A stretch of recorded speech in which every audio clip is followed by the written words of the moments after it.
Awesome. Awesome. Well, guys, once again, welcome to our Tuesday night calls at the Cash Flow Empire, where we basically are very transparent. We like to talk about the ugly, dirty truth about multifamily. I know everybody likes to pitch the beautiful side, but we like to bring guests here who have very much more experience and that is able to show that experience with us. And tonight we have Brenden Kardash. So everybody, welcome Brenden. Let's give some claps in the chat. Let's put some fires for joining us tonight.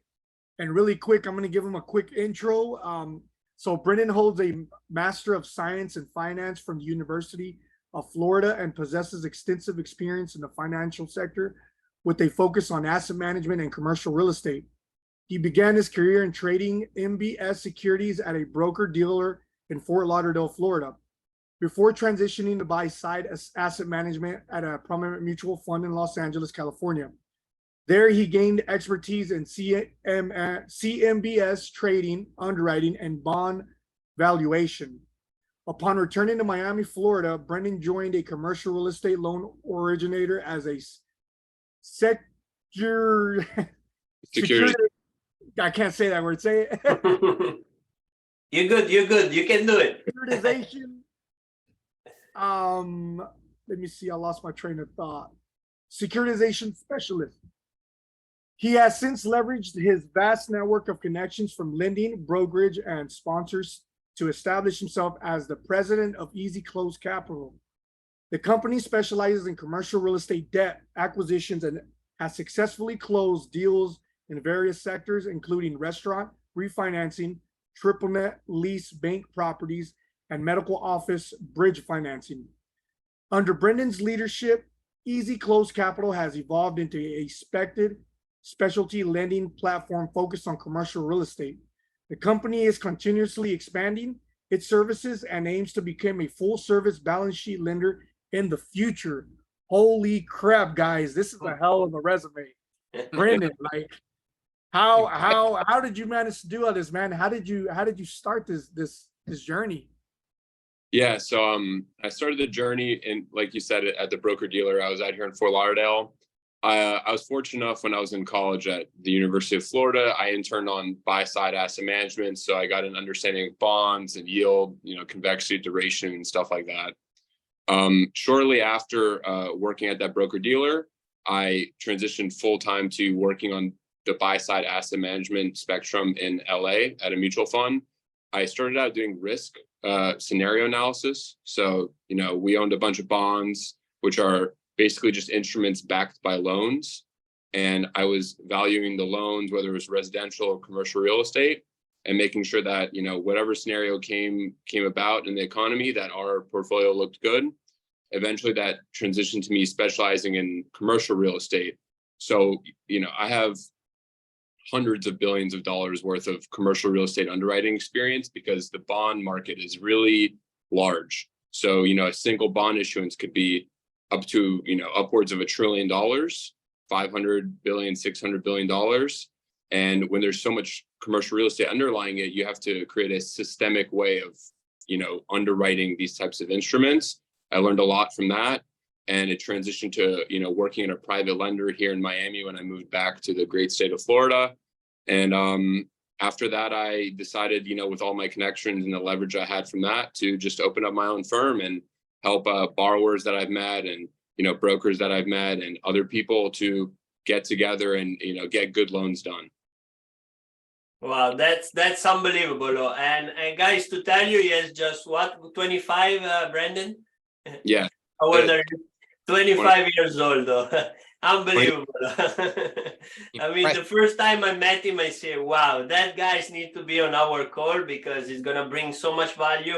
I want to tell you a bit, our audience is about multifamily. So what you can tell about, we are syndicators. So what you can tell about originating loans for syndicator for multifamily deals? Tell a little bit more about that. So multifamily deals, from what I've experienced, are actually some of the easier loans to originate because they're based on a more liquid and I guess you can say safer aspect within the commercial real estate market. I mean, there's origination for everything from ground up construction all the way to triple net lease properties backed by credit tenants. And multifamily definitely falls on that side of the spectrum.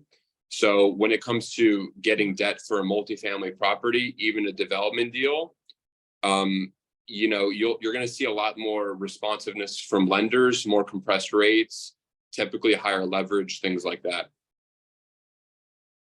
That's great. That's great. Sergio, do you have any question for Brenden regarding to that? Yeah, I just want to make a really quick comment, guys. I think in case you don't know what a loan broker is, and Brenden, if you want to kind of elaborate after, guys, we need people like Brenden to close deals. I don't think you guys understand that.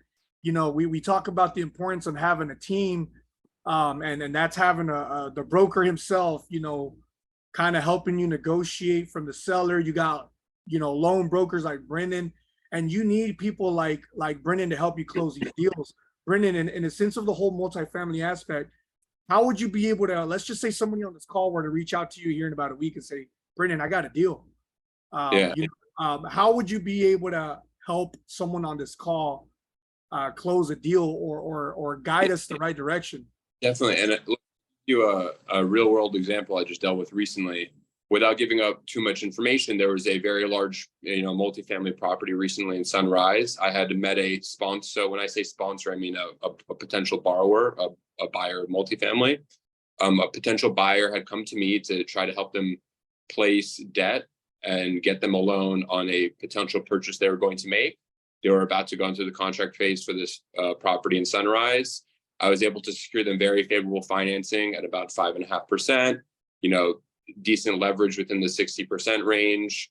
The loan was going to give them good DSCR.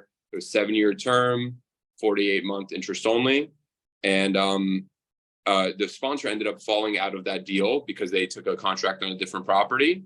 And they asked me if I knew anyone that wanted to potentially buy that asset. And I reached out to Juan Carlos to see if that's something that you guys would be interested in buying. We went and walked that property. So I guess my business is twofold. I help sponsors get the money they need to actually buy the asset, and I help them, you know, see whether or not it is a good asset to buy. And you just said something that I think we're about to blow everybody's mind, guys.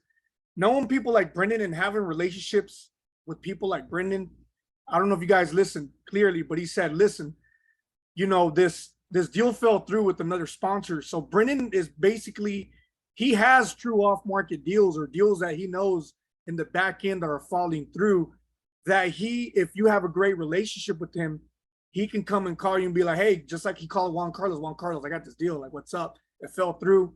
You know, it's not on the market, or maybe, you know, we went through due diligence or they submit an LOI. So for all everybody knows is that this deal is about to close. But here's Brenden calling you up right now and saying, hey, you ready to take this over? Guys, not only is he like doing loan brokerage things, but he also has off-market deals. Would you agree, Brenden? Yeah, I mean, I have off-market deals that I look at all the time, just because a lot of the times people on the capital markets brokerage side, which is what I do, they're really involved in the deals of sponsors, and they usually understand a lot more than a real estate agent or a real estate broker would understand. And because of that, I have sponsors come to me all the time and say, hey, this deal is falling apart. Do you have somebody that wants to take it? Hey, I have this property. You know, somebody who might want it, just, you know, completely on the off chance. That's amazing, man. That's amazing. And one thing, guys, we actually, Brenden, we got a lot of people from Florida in the house, man. We got people from all over Florida, Miami, Fort Lauderdale, Tampa. So this will be really, really great. A great way to connect, guys. Guys, we got to connect with Brenden tonight. If it ain't right now, if you're not putting your card up, networking, you know, we'll be able to get it at the end. But Brenden, you're in such a hot market, man. You're in Miami. How are you really able to kind of like compete with all these other loan brokers? I think a big thing for me is I like to put myself in front of people. You know, Zoom is a great thing. We're obviously on Zoom now. But at the end of the day, especially when you're in a local market like we are here in Miami, when I can get in front of a sponsor, I'm able to, show them that I have conviction in getting them, brokering their loan out, getting them a good deal, and that I'm there to work for them. It's a lot better than, the simple cold call or something like that. So when the market's really hot and everyone's buying and everyone's trying to get loans and there's, millions of brokers, you want to go with the person who has the experience, the knowledge base within the market. I've lived in Miami my entire life, so I know this market and I know other markets nationwide. So if I meet a sponsor down here in Miami and they're looking to expand out of they call it a rich market because it's expensive to buy here right now, and they want to go to other parts of the country, I have familiarity doing loans in other parts of the country. So they can, if they need a loan in Indiana, I'll help them with that. If they need a loan in California, I'll help them with that also. Wow, that's amazing. Oh, we love to hear that because we have investors, as Sergio said, all over the United States in this call. So that's great to hear that. So right now I want to ask you something because as you know, like Feds, we have interest rate that we're going to change. We have the market that is going to change. How you see your projection? Because I know you are very analytical and very finance number. So I want to see your viewpoint of the next following months, how you see the market projection as far as multifamily investment and commercial deals in general. How many months did you say? Well, the next 6 to 10 months, how you see the market going? I think the market's been super overinflated the last 2 years. Prices across all commercial real estate have shot up because of, typically when rates go lower, which they did in 2020 to 2021, cap rates will compress and real estate becomes more expensive to buy. I think over the next 6 to 12 months, and we'll see obviously what the Fed does and whether or not they continue hiking or they pause like they said they were going to, or if they even decrease if we hit too hard of a recession. It's going to be interesting to see. I think that there's going to be a lot of multifamily opportunity. There's going to be sellers who are over leveraged on properties that are going to need to refinance or sell their deals. I think there's going to be a lot of equity deals as well. Maybe not just going into a property and buying it outright, but contributing equity as like rescue capital to a deal that might be over leveraged. Because I remember back when I was, closing deals for people in the multifamily space, and even before that, when I was working in a private lender, people were lending multifamily leverage, 75%, 80% loan to value, and all the lenders have started pulling back their leverage. So if you can only refi at 60% loan to value and real estate values have maybe even gone down a little bit, you're going to have to see a lot of people come in with equity, which we've already started seeing. And I think it's going to progress over the next 6 to 12 months. That's really great. Thank you for those information. I think everybody is going to benefit from that. Can you explain a little bit more in simple words what loan to value means and what 75, 65%? Because we have also people that are new in the multifamily industry that are here to learn. So we want to also learn from like simple terms, I always say baby talk. That's what I like.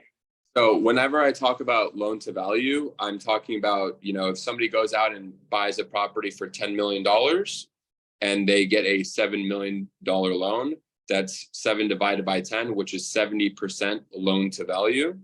And typically lenders, when they give loans out to people that are buying their, multifamilies or buying any type of commercial real estate asset, they usually quote on a leverage basis rather than just a loan amount. So leverage is just the amount of a loan versus the value. And when a lender quotes something or gives you a loan, it's usually based on a loan to value percentage. That's great. I see there is a question from Melissa. Can you share some of the biggest mistake this individual made causing them to have to sell? You were talking about blooding on the street that is coming out in the few months. Yeah. So I would say there's a couple big mistakes you can make. One could really be, there's been a lot of people that have been purchasing multifamily with the anticipation of rents just going up forever because, back in 2021 and 2020, rents were increasing every single month. I know, in Coral Gables, the area I live, used to be able to get a 1-bedroom for, maybe $1,800 a month. And then now it's minimum $2,700 a month. So rents just kept increasing. People bought these assets assuming that, oh, in a year, I'm just going to jack the rents, or I'm going to make the rents higher. And then that's going to cash flow my building, and that's going to make sure I can pay my loan. But then the market changed, the economy took a hit, and people couldn't keep pushing up rents in their multifamily buildings. So they're not making as much money as they wanted to on their assets. And then in the worst case scenario, you're actually losing money because you took out too much of a loan. You're paying too much of a mortgage for your asset, and then you have to sell the building. That's great, guys. And hey, it was a great question, Melissa, by the way. You guys feel free to ask any question that you guys have in the chat, because as you know, he's very knowledgeable, Brenden. So feel free to put in the chat, type in, we want to have all of your questions, So I want to ask you a personal question, Brenden, because I'm 32 and I learn every day, but I see you are 25 and you're so full of knowledge. How did you get all of that knowledge? Where did you learn? Where did you invest in yourself? I think, obviously, the college, going to college was very helpful to get the basic understanding of things. But a part of it really was being in the real world and looking at deals and seeing loans and getting the opportunity to underwrite commercial real estate. And the more I've been able to network and talk to different owners and experience different types of commercial real estate ownership, I've been able to really, you have to have a genuine interest in commercial real estate and multifamily syndication, whatever you're doing, to want to learn about it. Because I like commercial real estate. I like learning about deals. I like seeing how to make loans work, and what properties are worth more and what properties are worth less. It's something I find interesting, which allows me to learn more about it. That's just amazing. I have a question, because I want to know which one is the most challenging and which one is the most rewarding project that you work on so far. Yeah, I had a deal that I worked on last year. I can't say, there's clients and stuff, so I can't talk too much about it, but I had a deal that I worked on last year where it was a restaurant owner. And she was in, she owns a lot of restaurants, nationwide and across Florida. And she was having some, issues with cash flow. The pandemic really hit her business. And she went to a commercial real estate broker on the sales side that helps her buy and sell buildings. And they were encouraging her to sell her property. And she owned the property that her restaurants were based in. And she didn't, she's over the years, 20, 50, 30 plus years of owning restaurants, she built up a huge real estate portfolio, and she didn't want to sell her assets, but her businesses were starting to fail and she needed cash. And she owned a lot of them free and clear, which means she didn't have loans on them. So I was able to help her get cash out and refinance on some of those restaurant deals that allowed her to continue supporting her businesses through the pandemic. And hopefully, I think they're doing better now. And she never had to sell her real estate assets. She can continue owning it. And she was able to do that by using a mortgage. Wow.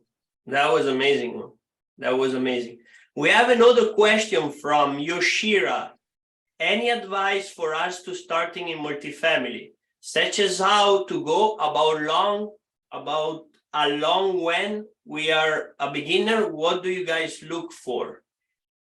Okay, so I would say the advice in the multifamily space, look, it's hard to say, it's individual based. It depends, if you're coming into it with, $10,000 or $10 million, right? Like there's different ways to enter it. But the most important thing is don't reach on deals.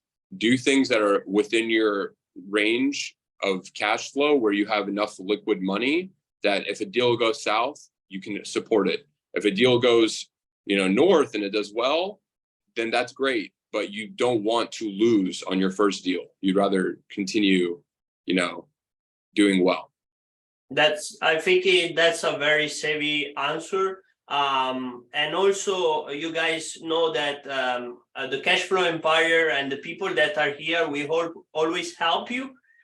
with the deals. So if you guys have deals that you want to share in this chat, if you want to talk with Jonathan, Sergio, we are always here to help you guys. And Brenden, he can analyze the deal. He can help you with the loan, you know. So feel free to reach out to us, and we're always here to help. I see, Jonathan, you have your hands up.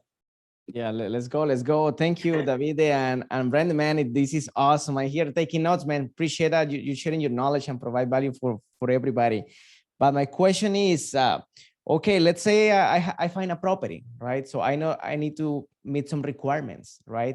So in terms to be ready for get a loan from you, what are the requirements, or you can walk me through that kind of those steps before? Yeah.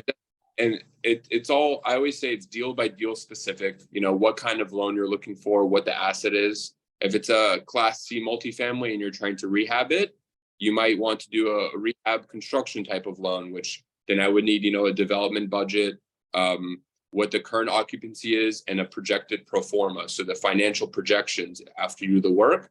If you're buying something that's more stabilized and maybe more Class B or Class A, you're not going to do too much work to it. I just need, you know, lease, the current rent roll, an address on the property, the rent roll, and how much money you're looking for. Typically is all I really would need on something like that.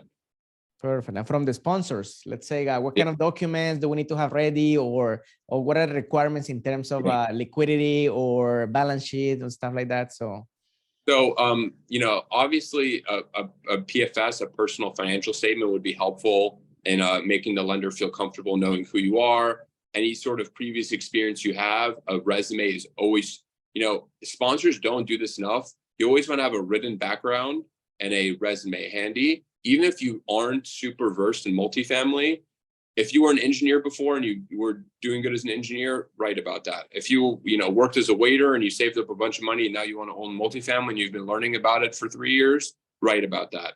Whatever you can do to paint a good picture about yourself and not just seem like a question mark, always is the most helpful. Awesome, man. Thank you so much. That was awesome. That was amazing. I have a personal question, because some broker, they share, sometimes we share some deals, but they say, I'm not going to send you the financial. Are you guys able to generate a loan without having like the T12, T3, and the financial of the property? It really depends on the multifamily.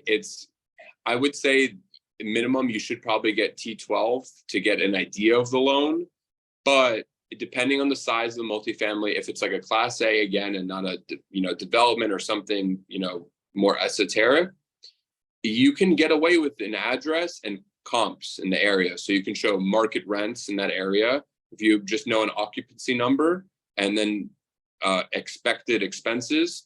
And a lender can start giving you a rough idea, or we like to call it a soft quote, of what they may be able to give you. That's great. Great answer. I love that. I see a good question here from Gideon. Do you want to answer that real quick?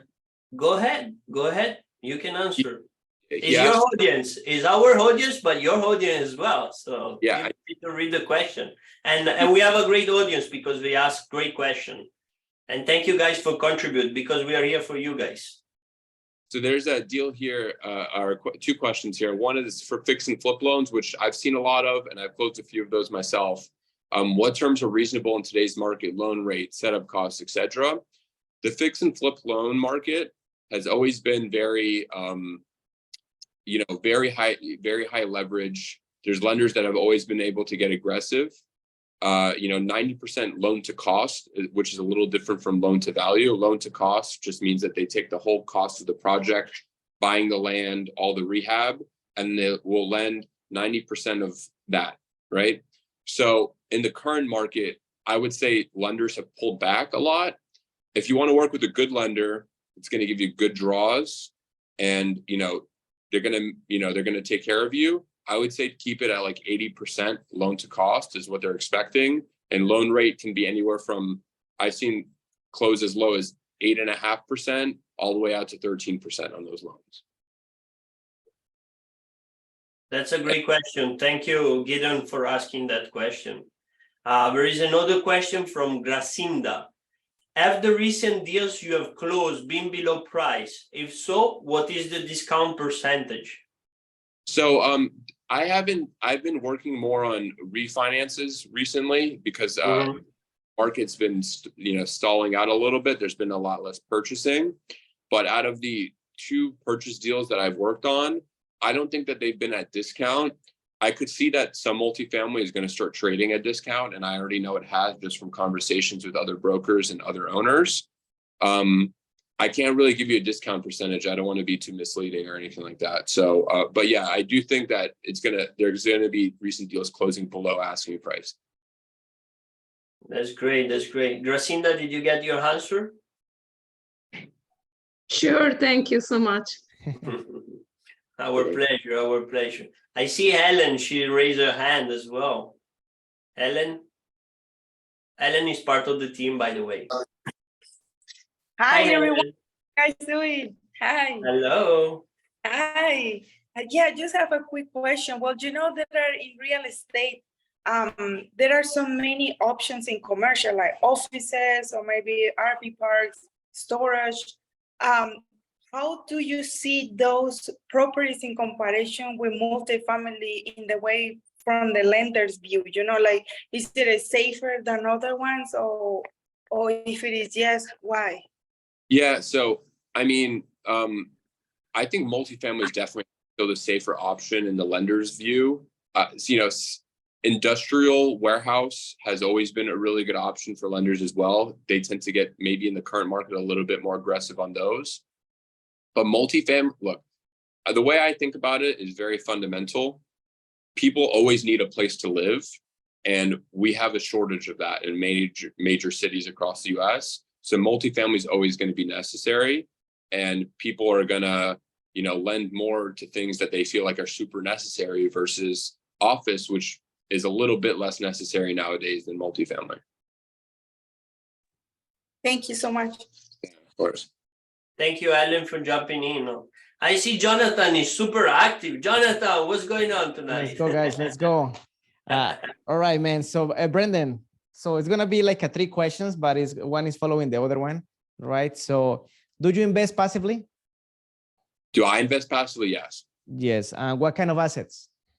So mostly commercial real estate lots. I don't want to give too much information, but here in Florida, like for dealerships, like car dealerships and stuff like that, and then residential real estate.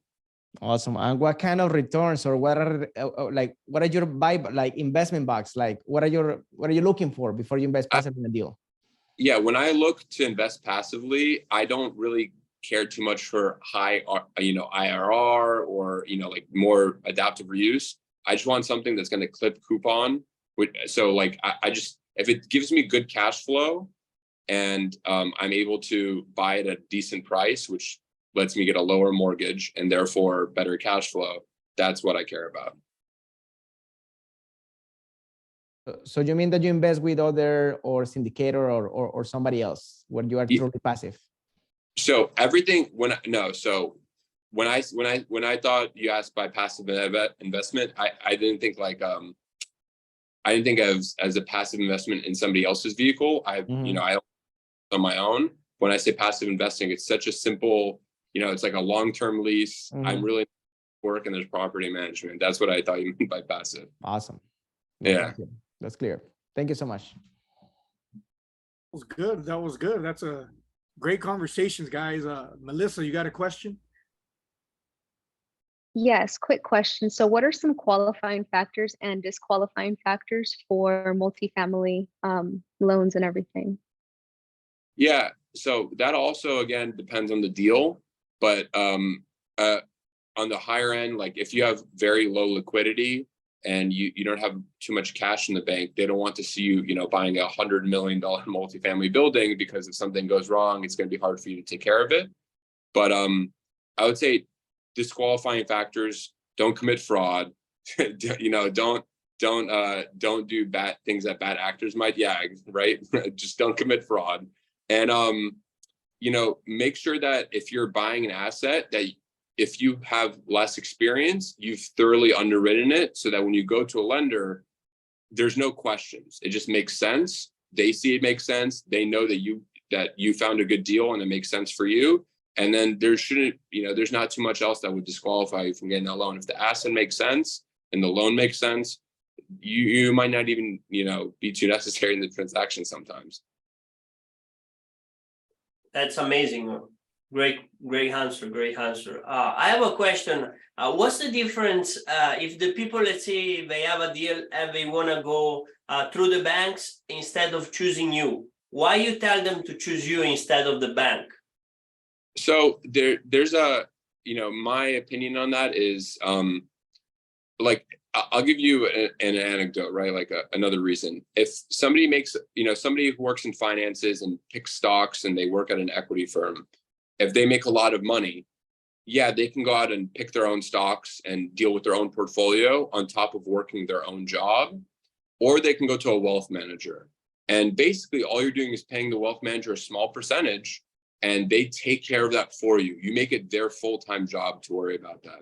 So you could go to a bank directly, but then you're taking away from your own time looking for deals, underwriting commercial real estate, managing your properties. You're taking away from the core of your business to reach out to one or two banks that you might know, that you find on Google or something like that, right? That you've never closed with before, and you don't know if they're trying to take the property from you because they're giving you a bad loan, or you're not getting the best offer that you should be getting because you're not in touch with the market. If you use somebody like me, I can reach out to multiple lenders, people who I think are going to fit your box, and likely I've closed with them before. So I know if they give you a term sheet, they're going to close on that term sheet. So you don't lose your deposit in the deal. You don't have to worry about the headache of getting a loan. That's kind of what I'm there for. So you're basically saying that you're gonna help them through the whole process because you basically speak the same language with the bank. That's what you say? Exactly. I know what the bank looks for. I used to work at a private lender and I already have connections in the space. So you don't need to go search, underwrite the deal, make sure that you're getting a fair term sheet, shop around your term sheet, deal with closing. Closing's a headache sometimes. And then all of that while you're trying to manage other properties you might own or look for more deals. That's why you would use me instead. Guys, it's all about your resources. Like, why go out and, not, if like the way I see it, like if I'm not a professional at this, like Brendan's been doing this for years. He's got a great track record of closing deals. Why am I going to go out there and try to figure it out on my own whenever I can be like, hey, Brenden, bro, like, help me out, man. Let's close this one and let's scale faster. Let's go buy the next one and the next one and the next one, rather than trying to figure this out and stress over closing. And like, as he was saying, but I think I was going to kind of go into the next question. I mean, that was a kind of this conversation is leading to my personal question on, let's talk about the ugly of this industry, man. Like, I know, everybody makes it. I mean, we all come from some kind of mastermind where this inspired us to go buy multifamily. They make it sound so easy, like, oh yeah, just go do this, just do that, just find the deal, and everything else will fall into place. Like, can you explain like some of the factors that go into this? Like, why is it tough? Some of the things that could go wrong, maybe some things that are a situation that's happened to you and you've learned from that lesson, because not all losses are lessons, are losses. I say that all the L's I take are the lessons, So can you kind of like elaborate a little more on maybe a situation where, shit kind of hit the fan and you're like, damn, this is the first, or, it was a lesson learned. That can happen. Not everything's easy and green on the other side as they make it seem. I think the most important thing is, you can't be too eager to jump into a deal. I've seen people that, want to go into their first multifamily deal, or they're buying their second or buying their third because the first one went so well and the market's tough, especially in Miami, a very hot market. They're like, oh, I just need to buy. I need to be in the market. I need to do this. I need to do that. They end up overpaying for the asset, or they can't get a loan and they underpay for the asset, but they over leverage the property, or they under leverage the property. And now you're cash strapped, or, you've paid over market for a deal that you're going to be sitting in for, 10 years. And instead of having done that and jumping the gun so quickly, you could have just taken even another month, 2 months looking for a different deal. and finding something that's a good fit for you to start, especially in the multifamily space. You know, in the multifamily space too, a lot of people, you know, see deals that are, you know, they're like, oh, let me get a high cap rate deal. I want to make more money. You know, let me get something that's a high cap rate, all these compressed cap rates. There's a reason they're high cap rates. Maybe it's hard to collect rent. Maybe it's hard to property manage. Maybe the property is older. And there's nothing wrong with that, but you need to be an experienced investor, in my opinion, to access those cap rates. So if you want to go buy a 4 cap or a 5 cap asset, that's easy. You can do that and get cash flow with a loan. Or if you want to make a little bit more money, just make sure you're doing your due diligence. That was fire. That was fire. I love that answer. Thank you. Before I go on to Jimmy, I just want to also, there were some questions kind of being asked here earlier about experience, about what do I have to do? You know, maybe they think that their credit score has got to be A1 to close on these assets. Let's talk about leverage real quick, man. Like, for example, I mean, there's a lot of people that are brand new on this call, man. And one of the things, what's your take on them? Let's just say they don't have the track record at the moment to come to talk to you. Maybe you know what, I know you're new, but what is some advice you'll give them? Would it be more like of listen, go find a group that has a great track record, partner up with them, leverage off them, and then go from there? Or how would you kind of advise people that are just completely brand new, you know, haven't closed a deal?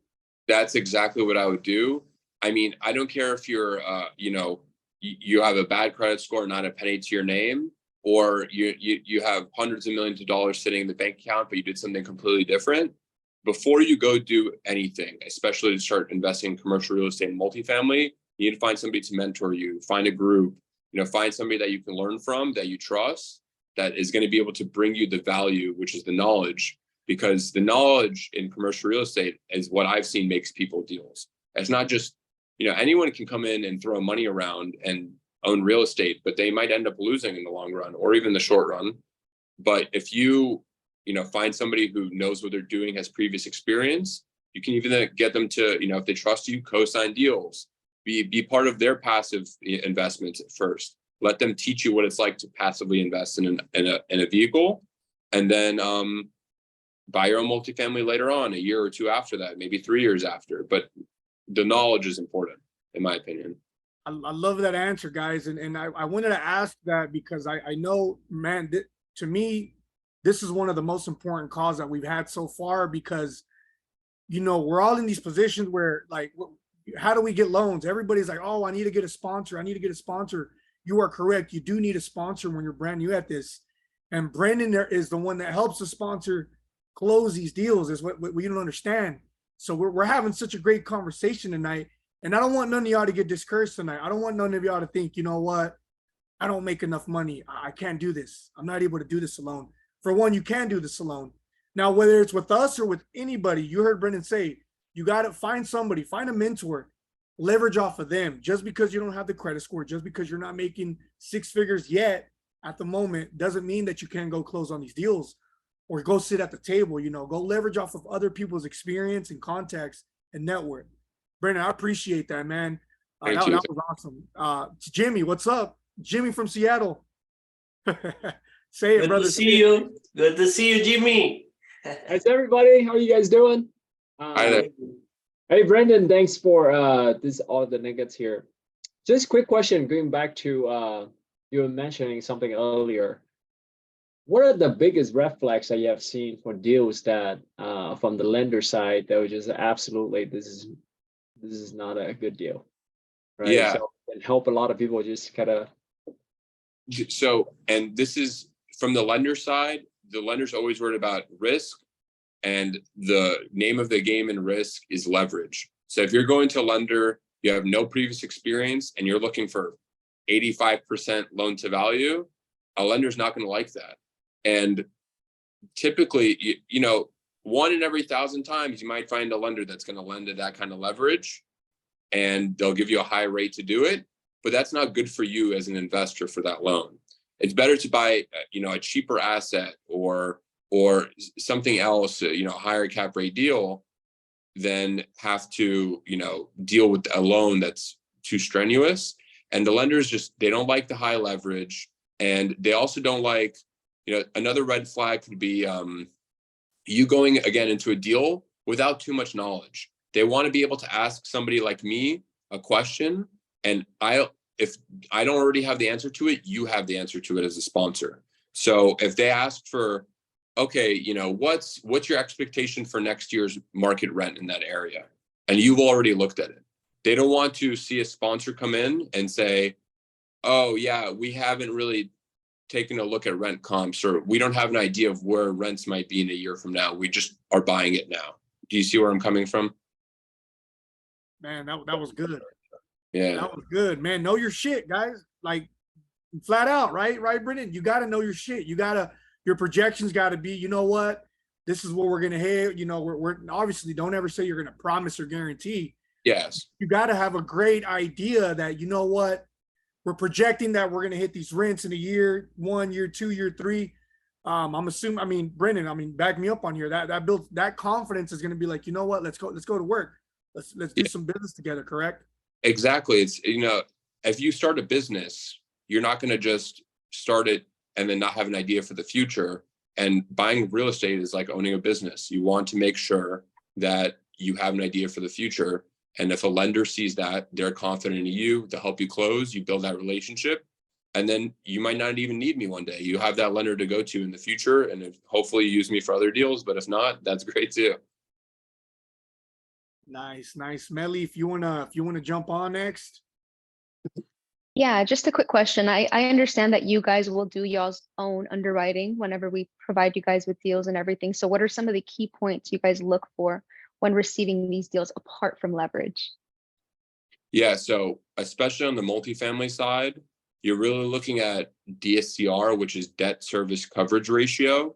And that means that you're looking at the net operating income of the building, the NOI, and you're pushing that against the amount of debt service, which is the amount of mortgage payment. So if you have a good debt service coverage ratio, lenders will look at that more favorably. And that usually comes from higher cash flowing assets.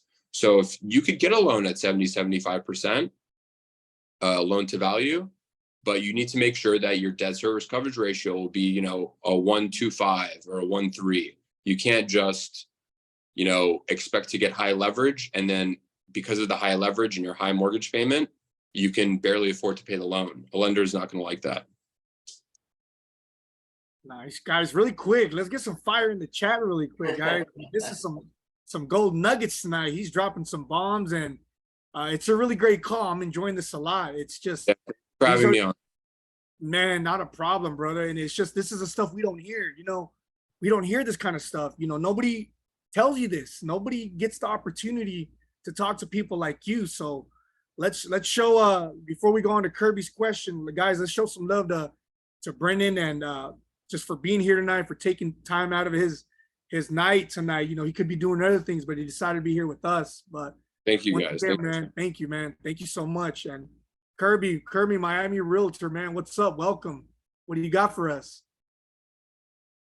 Hey, good evening, guys. What's up, David, Brenden, and Jonathan? How is it going, guys? So, Brenden, the question that I have for you, you just mentioned something. I think it was you, Sergio. You said, like, what do you expect for rent to be in like 2 years? I know how to find comps right now when I'm doing a deal. I'm actually doing the fix and flip right now, but how do I know what the projected rent might be in 2 years from now in that specific area?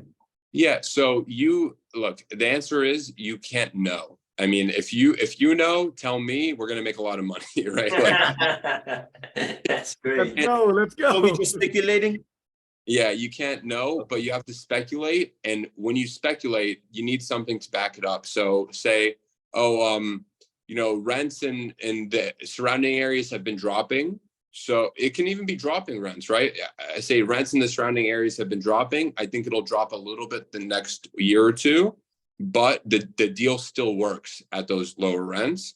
And a lender, if you go to them and say, hey, it works at the current rents, if rents drop, it still works. And if rents go up, which, we don't expect it to in the near term, but in the long term we do, then the deal will work even better. I guess the important thing is you just need to have a view.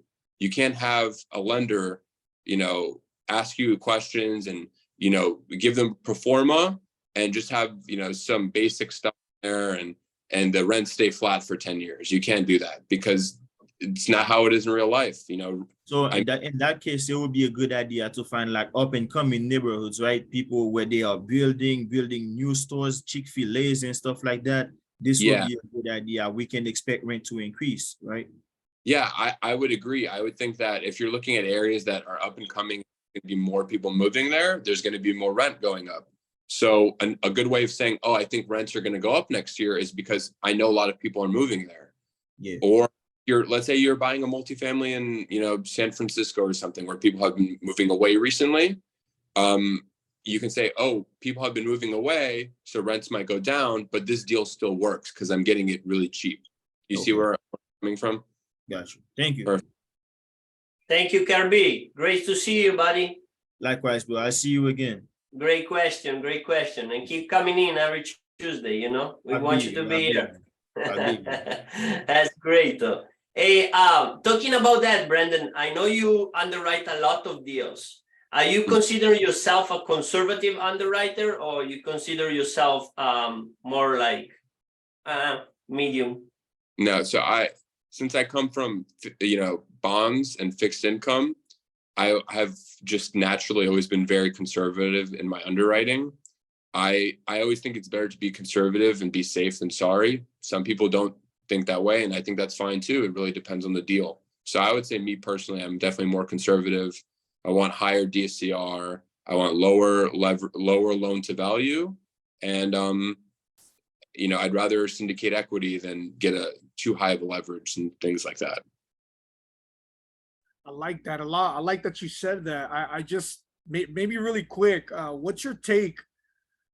We have a lot of so we like I said, we have a lot of people in here that are new, from different type of mentorships. We have some 10Xers, we have some multifamily mindset individuals, we have some Brad Summerocks, we have some Think Multifamily. Like literally everyone across the board is here. Michael Blanc and all that good stuff. And we're kind of trained, we're kind of trained to follow our quote unquote superpower. A lot of people aren't underwriters. A lot of people don't like numbers. A lot of people like more, sourcing deals and having that relationship with brokers. But in all reality, man, like BS aside, like what's your take on a syndicator when it comes down to underwriting? Like, do we need to know the basics, the absolute basics? Do we at least need to know how deal is structured and some terminology when it comes down to the underwriting side to be able to even consider ourselves syndicators? Yeah. So my view is, I think it's always better to have more knowledge and have those fundamentals, but don't get me wrong. There's some people out there that can invest in real estate. They don't really know much about the numbers, but they can get a good deal. They can go out there, they can get a deal below market, find a distressed seller, find somebody that, needs to sell or something like that, get a good deal on a good property, and they have a feel for the market. Maybe they've lived there their whole lives, or, they've been studying the market a lot and been talking to a lot of brokers and networking. But I would say the answer is yes. If you're a syndicator, if you're putting equity into property, try to learn the fundamentals. Always try to get as much knowledge as you can, because it's not going to hurt. And I just think also, and maybe you can back me up here, so people just don't think we're a broken record. Like our philosophy is like, man, you got to learn how to, especially if you're also going to raise equity, you got to be able to talk and know how you're going to explain these returns or talk how the deal is structured. If you can't do that, then how am I going to have that trust with you, Brenden, if we're talking numbers and I don't even know the basics? How are my investors going to trust me if I don't even know the basics? Yeah, I think that's even helpful in my side of the business when it comes to, loan brokerage. And, Davide asked me earlier why people want to work with me. There's oftentimes I know more about a person's commercial real estate deal than they know about it. And they trust me to help them get the debt. The same thing should be the equity. Why would somebody give you equity if they know more about your deal than you do? You should really, try to get that knowledge base down. What I'm gonna do, man, and I don't know if this is gonna take you off. I'm just gonna show up to your door and I'm gonna email you all the financials and be like, "Here's the deal, Brenden." That's fine. That's it. hey, it's my job. If you want me to look at the deal, I'll take a look at it. Just if you're gonna buy and it's a good deal, you better buy it. Otherwise, I'm wasting I my hear time. that. Yeah, I hear that. Y'all better not be wasting Brendan's time. Y'all better not be wasting anybody's time. You know, underwrite the deal, run the numbers yourself, make sure you've got, you know, a good squad behind you to back you up, and then go talk to Brendan. You better know that deal inside and out and not be wasting anybody's time. So wanted to kind of throw that in there. Talking about time, Sergio, do you guys enjoy tonight? Put some fire in the chat. So if you guys enjoy, if you guys have a lot of value out of those meetings, because we also always want to provide value, and that's an important thing, you know. Brenden, how you doing with time? Because we are about 1 hour in, and I know you're busy, and I know you have a lot of stuff to do, but we want to ask you if you can. If we have 2 questions more, Gabriel and Lydia. And then we usually do a breakout room. Jonathan is helping with us, but I want to see your time. Yeah, I was thinking it would be wrapped up after about an hour, but I can give it a little bit more time. And I had some stuff for a previous deal I was going to look at, but it's okay if it runs over a little bit. We appreciate you. We appreciate your time and your knowledge, okay? So Gabrielle, she always asks great question every week, and we love to hear from her. So Gabrielle, go ahead. Hey, Brenden, great information. Thank you. What about the price of insurance? How should one, like, you know, estimate it when doing the numbers? Yeah, so that's one of the first questions I think I've gotten tonight that it's going to be really hard for me to answer, especially in Miami, where, you know, with all the insurances going up recently, you know, like you have condos going crazy, insurance, HOA fees going up. I would say, again, this is the conservative side of me, always estimate higher. So whatever you think the insurance is, maybe add 10% or add 20%, and just be sure that what you're buying makes you enough money that you can afford that extra 10 or 20% in the insurance. Call around and get quotes. That's also a really good suggestion. Call around and get those quotes, and then add 10%, because by the time you close your deal, it might be higher. You know what I mean? That was a great question, Gabriel. Did you get an answer? I think, yeah, as like everything, I'm a contractor, and to get a project, let's say an electrician, I always get 2 or 3 quotes. And that's the same things with insurances. There is a lot of option out there. You just need to make sure to contact the right person and get 2 or 3 quotes and see which one is the better one for your deal, I think. Lydia, how you doing? Hi, good. How are you? Good. Welcome. Hi. Hey, Brenden, quick question. Do you, how do you go about like filtering, you know, do you work on every deal that people bring to you, or do you filter, you know, do you have ways of filtering people, or, you know, syndicators and everyone that comes to you, so you're not just working yourself, you know, every single person I don't work on every deal. I work on deals that I think I can place, that I know I have lenders for. I have a large lender network already. I don't want to go out and have to, you know, reach people I haven't worked with before that I don't trust, because if I don't trust them, I'm not going to ask you to trust them. So if the deal doesn't fit somebody that I can work with, I won't do it usually. And then also, like, you know, Sergio was saying before, nobody wants their time wasted. So if you don't understand your own deal, obviously I'm here to, you know, answer questions or give input and, you know, help, you know, if I see something a little bit off. But if you've put work into the deal, I'm going to put work into the deal. But if you don't, then I won't. And then another thing to add is, if you're looking for crazy leverage requests, like you want, you know, 85% or, you know, very high leverage marks that I don't think I can help you with, then I won't look at the deal either. Okay, cool. Thank you. Yeah. Nice. And I think everybody's very grateful tonight. And we asked all our questions. And let me see. Yeah, everybody's just saying thank you for the great information. We're gonna go ahead and wrap up this session really quick. And once again, guys, thank you everybody for showing up. Brenden, once again, thank you for coming to the Cashflow Empire and giving some great knowledge and hanging out with us tonight. I think everybody really appreciates your time. And before we stop this podcast, man, do you have any words of wisdom for all of us? Maybe something that you want to leave us with? Yeah, I would say it's always a good time to be in commercial real estate and multifamily syndication. If the rates are high, if rates are low, if the market's bad, if the market's not bad, there's always going to be deals, and there's always commercial real estate. So just get in the market and learn about it. And that's the best thing you can do.